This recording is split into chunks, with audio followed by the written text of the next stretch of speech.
Napakaganda talaga ng tanawin pag. Tiyak na may mga hadlang sa ilog Don Tiburcio. Ang destinasyon ay walang saysay, kung ang bawat hakbang patungo roon ay puno ng kabulukan. Ginoong Simon, pwede bang huwag kang magsalita ng masamang bagay?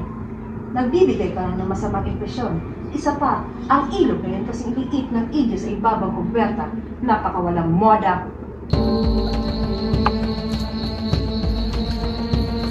Senyor! Senyor Ibarra! Matapang ka, Basilio. Marami ang nakakita sa atin. Hindi ako nagkakamali. Ikaw nga si Crisostomo Ibarra. Napakaganda mo at ikaw na lang ang natitirang alaala. Hindi ako papayag na mawala ang ama. Kailangan kong gawin ito.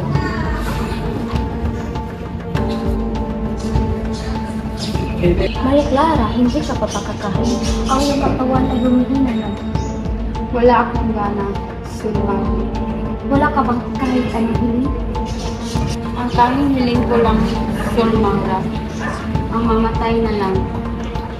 Ang mga hiyas mo, Ginoong Simon, ay walang kapantay. Sa katunayan, ang impluwensya mo ay walang kapantay. Ano ba talaga ang gusto mong kapalit ng mga diskwentong ito? Maliit na pabor lamang, senyor. Kunting suporta naman sa mga plano ko. At may ginagawa akong natatanging lampara. Isang lampara? Para saan? Regalo sa isang kasalan. Ito ay isang huling regalo. Walang problema. Dahil sa mga alahas na ito, ang mga pabor mo ay nasa kamay ko na.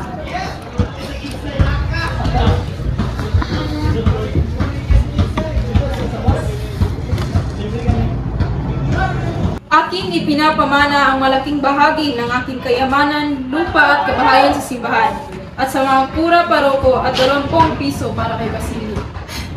20 piso, Padre Irene. Ano po't nangyari? Hindi ba't nangako si Kapitan Tiago ng malaking halaga sa aking pag-aaral? Basilio, anak. Ito ang huling kagustuhan ni Tiago. Nagbalik ka, Basilio. Ngunit iba ang ningas ng iyong mata ngayon. Wala na akong hinihiling na kapayapaan, Simon. Ang lahat ay kinuha nila sa akin. At ano naman ang gusto mo? Ihanda mo ang iyong mga sandali. Natanggap ko ang inyong alok. Kailangan ko magiganti.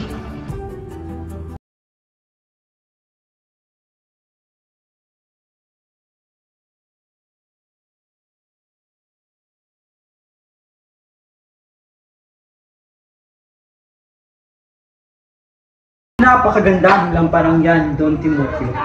Saan galing ang kakaibang iyong disenyo? Galing iyan kay Ginoong Simon.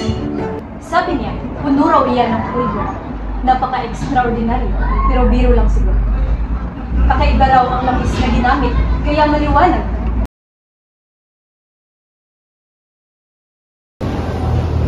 At sino naman ang nagdikit nitong mga pasking, mga salitang pag-aalsa?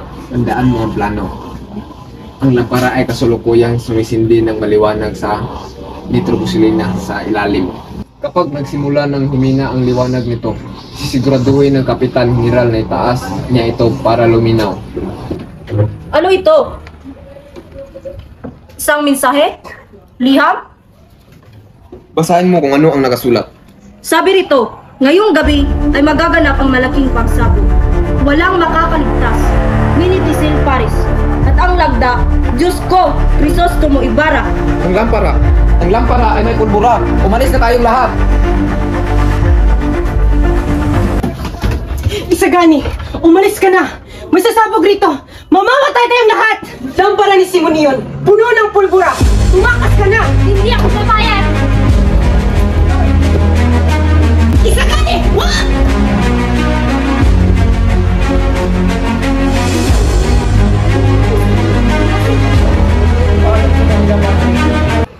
Ako si Crisostomo Ibarra. Nasaan ang Diyos? Dala ko ang aking lihim. Mga kayamanan na ito, puno ng galit, luha at kasamaan. Hindi ko hahayaang gamitin pa ang mga ito para maghasik ng puro. Naway ilibing ka ng kalikasan sa kailaliman. Kapag dumating ang araw na kailangan ka ng para sa matuwid at marangal na layunin, doon ka lamang bigyan ng Diyos ng kalayaan.